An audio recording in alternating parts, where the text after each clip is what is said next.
ayer y de hoy, de todos los tiempos y todas las latitudes. Algunos son conocidos, como Clemente Onelli, otros los van a sorprender, como Manuel Belgrano, y también los hay actuales, como Greta Thunberg. Pueden ser científicos, políticos o activistas, pero lo importante es que en su momento y desde su lugar hicieron la diferencia y marcaron un camino. Hoy, en Referentes Ambientales, presentamos al Papa Francisco.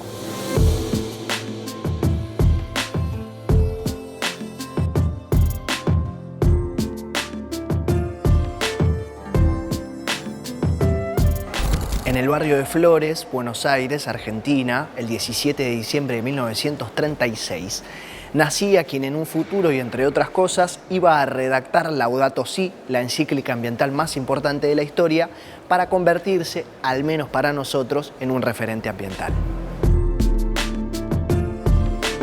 Hijo de un empleado ferroviario de origen piamontés y de una ama de casa, tuvo 4 hermanos y fue bautizado en la Navidad de 1936.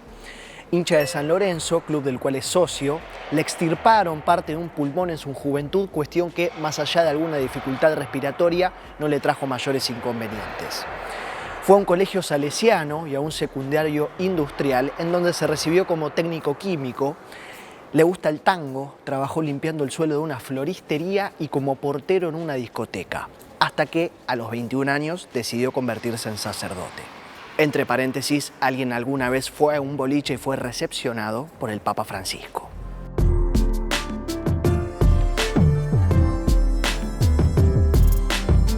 Entre 1973 y 1976 ejerció como sacerdote provincial durante la dictadura cívico-militar en la Argentina, exponiendo una de sus principales vocaciones, la de combinar lo religioso con lo social y lo político.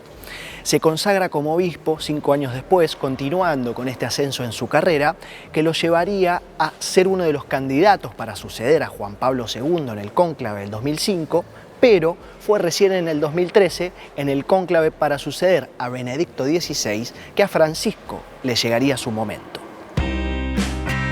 Habemus Papa. A los 76 años, en un cónclave que duró 25 horas y media, más 2 fumatas negras, el 13 de marzo del 2013 fue elegido el Papa número 266, el primero americano, por supuesto argentino, y el primero no europeo desde el sirio Gregorio III en el 741, el Papa Francisco. Y si bien uno puede ser o no religioso, es indudable que el legado de Francisco trasciende justamente lo religioso, pero también lo político, lo social, lo humano, siendo, por ejemplo, el primer papa que se permite hablar de homosexualidad, posicionándose siempre a favor de los que menos tienen. Y es en esa línea que se permite, por ejemplo, hablar de ambiente. No para marcar lo que vienen marcando los científicos hace más de 200 años, sino para hasta sensibilizar a quienes son los verdaderos responsables de esta crisis, de que las consecuencias de esta crisis las sufren los que menos tienen. Un problema que generan unos pocos, pero que repercute en la mayoría, y frente a esta contradicción es que se permite, por ejemplo, hablar de moral. Una encíclica, del griego ekkyklios, que significa envolver un círculo, es una carta abierta sobre asuntos de la Iglesia. En sus 184 páginas, que recomendamos alguna vez leer, publicadas en mayo del 2015, Laudato Si, cita del Cántico de las Criaturas de San Francisco de Asís, que traducido del italiano significa alabado seas, en donde el santo alaba a Dios por la bondad del sol, el agua y las fuerzas naturales, marcando que no solamente se debe cuidar a la tierra, sino, como digo, honrar a Dios. Cuestión que se replica en otras religiones, como la de los pueblos originarios con la Pachamama, en donde se necesita honrar, no honrar por honrar, sino más bien para ser consciente de lo que se tiene, para así cuidarlo en consecuencia.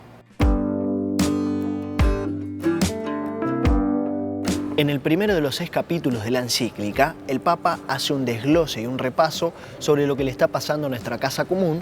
a nivel cambio climático, contaminación, pérdida de biodiversidad, escasez de agua y desigualdad social.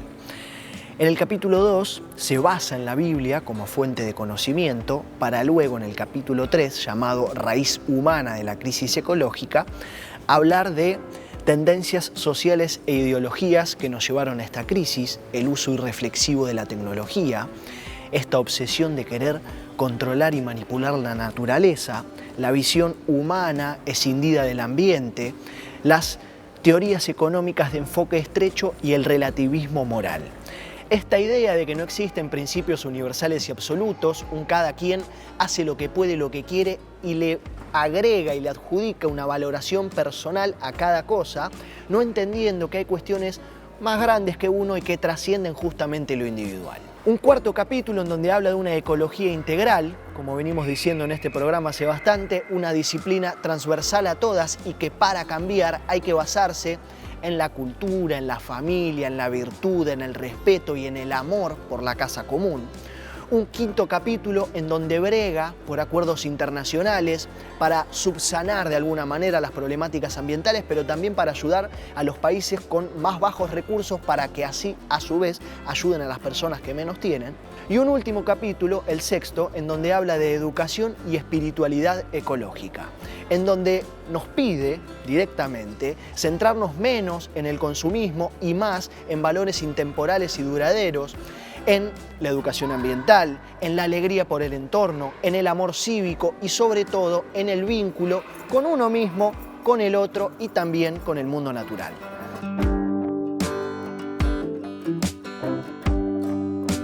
En tiempos donde vivimos una crisis que avanza a pasos agigantados y en donde para comprender la magnitud de esa crisis, incluso desde este mismo programa, se exponen términos científicos, técnicos, papers, documentos, emisiones de gases de efecto invernadero,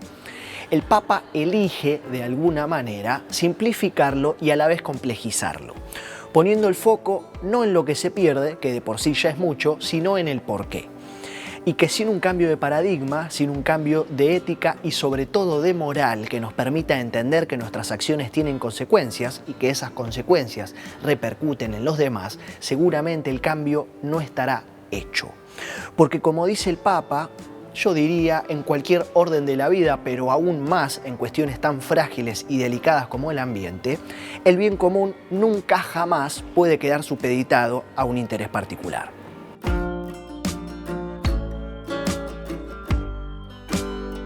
Aún continuando con su papado, y esperamos que lo haga por mucho tiempo más, del que se cree que el año que viene puede pisar la Argentina, lo esperamos con los brazos abiertos, no solo a nivel nacional, sino también a nivel programa. Estoy hablando de Jorge Bergoglio, para nosotros un referente ambiental, el Papa Francisco.